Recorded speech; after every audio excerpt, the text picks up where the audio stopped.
So the Fulani elders have released a visual map of the next region that is up for grab. You guys will understand that for the past 10 years, there has been an intentional effort to ensure that Middle Belt falls under the caprices, the whims, the order of the Fulani jihadists. I'm going to show you a memo. As at 2010, that memo was addressed to the Sultan of Sokoto. You would see it. But before I do that, let's just quickly take a look at the map. Let me pop it up on the screen for your view.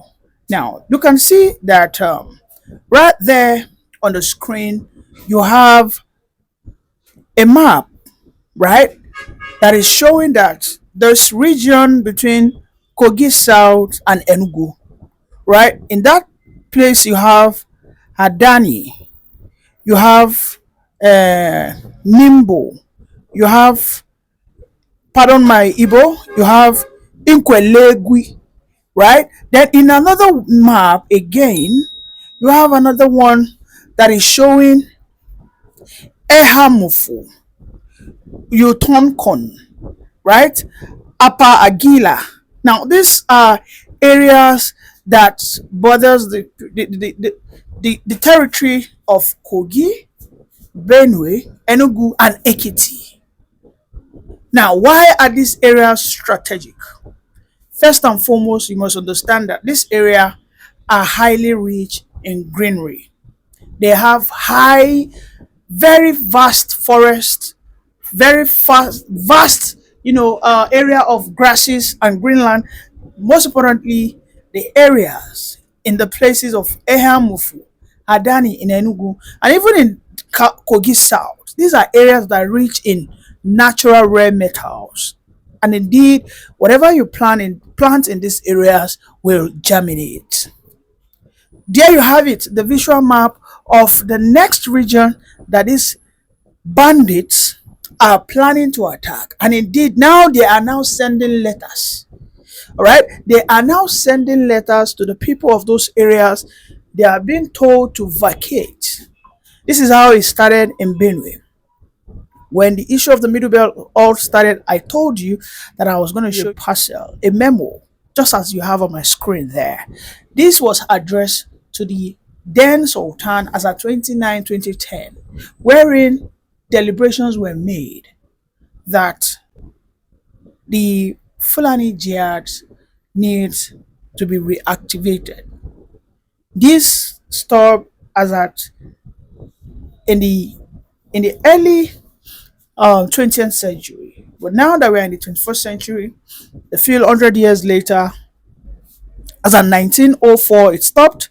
So within the period of 2004 to 2010, the consciousness to revive the hunger to grab lands was reactivated, and we can see that ever since there has been this unstoppable attempt to grab not just lands, but this time to grab lands that are rich in natural resources. So you will understand that in the whole axis of Benue, those places that have been captured, are you talking about the Agatu? Have you been to Agatu? Agatu is a place that when you throw a seed, even without toiling the soil, right, that seed that you throw will grow. Agatu is a place that is full of greeneries, grasses, all types of plants grow there. In Benue Agatu, you have one of the biggest mango species. In Benue Agatu, you have one of the best yams. These are areas that are very rich in resources. The soil are very, very, very fertile, and they have a strategy to first and foremost map out those areas, right? For Southwest, their agenda is clear that they have infiltrated the Ilorin. Now they are already in Oyo North territories. if you go into the map, if you check areas like Ibarapa, as you can see on my screen over there, the areas of Ibarapa, Igbowo, Iseyin, Shaki, these areas they have Fulani's in their forest camping there without any means or any form of approval for the government. I mean, another video showed that the Fulanis have already camping in forests, even across those territories or those borders that I showed you along those Ehamofu and Co. Right? Some are even already in Imo, just as you have on my screen. Fulani herdsmen. So here, oh, yo, man, right? So these things are very worrisome because these things are not happening by mistakes. Beyond Nigeria, there are powers backing the Fulani's headers. And I have my reasons for saying this. The Fulani's have become a willing tool for every international powers for what pushing crisis chaos. This is beyond this just mere expression called Nigeria. If you take your time, go and check who are the people currently disturbing this very beautiful guy, very brilliant guy in Burkina Faso. All in the northern part of Burkina Faso has been consumed by the Fulani bandits. So you can see when you start adding the dots, connecting the dots, it is a straight line. It is too coincidental. So therefore you will know that it is no longer a coincidence, it is an intention. Now leave Burkina Faso, let us go to Ghana.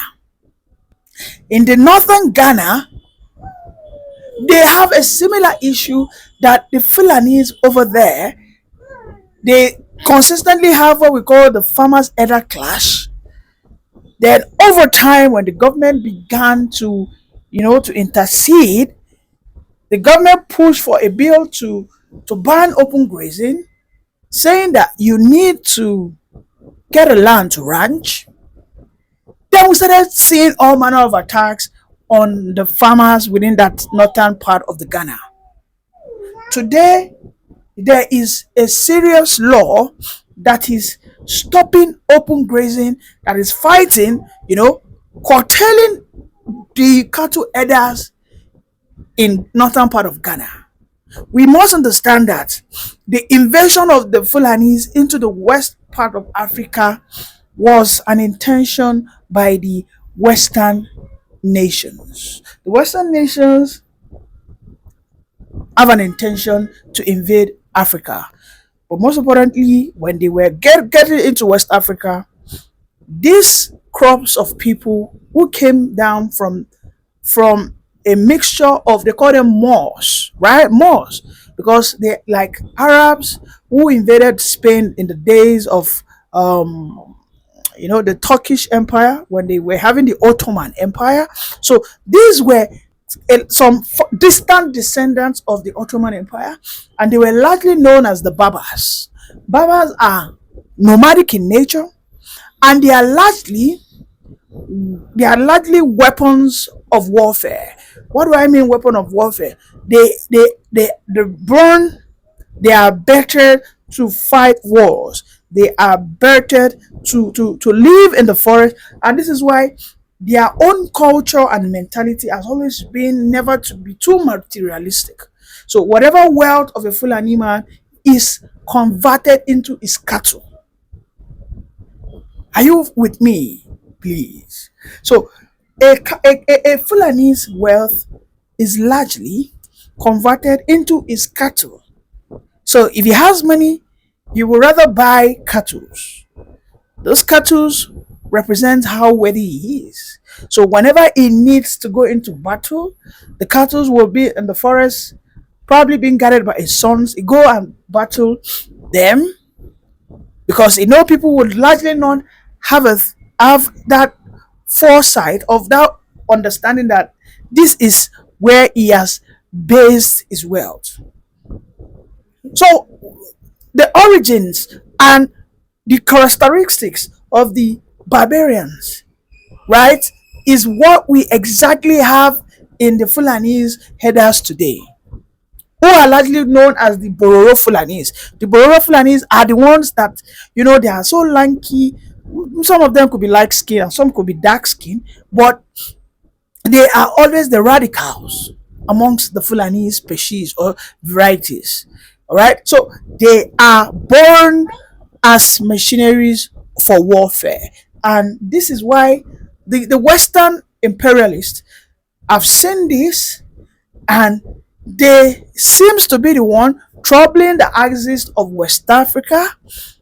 The biggest challenge that Ibrahim Traore has today in Burkina Faso are the Fulani's marauders that are doing everything to capture, to seize the northern part of Burkina Faso. Believe me, you. In Ghana today, the biggest issue and challenge that they have in Ghana, causing insecurity in the northern part of Ghana, are the Fulani herders. Now, the same thing in Togo, the same thing in Benin Republic, and again now we have it in Southern Africa. In Southern Africa, in fact, it got to a point they have to give all of them a quick notice. Can that ever be possible in Nigeria? I don't think it is, because Nigeria is known as the capital base of the Fulani's in not just West Africa but in Africa. When a governor came out to issue words and statements that wherever Fulani's are, if they have been rejected, if they have been chased away, that they can come to Nigeria, because Nigeria is the base and the citadel of any Fulani man, whatever variety or species that you are. Let us listen to the statement of the governor together. And bringing the Fulani's in one fold and try to arrest their traditional practice of moving from one place to the other. And that is very big, an uphill task. But I think we can communicate with them more, because to them they don't have borders from Cameroon to Nigeria. But that's the thing, Excellency. How do we ensure that those who will be participating in this federal government largely funded program will be Nigerians? In terms of the funding? No, in terms of the operations. Operations. You said to bring in the Fulani's together. We have Fulani's from other countries. The issue well. of misconception, I said there is a lot of mistrust and misconception with regards to the Fulani man. The Fulani man is a global or an African person.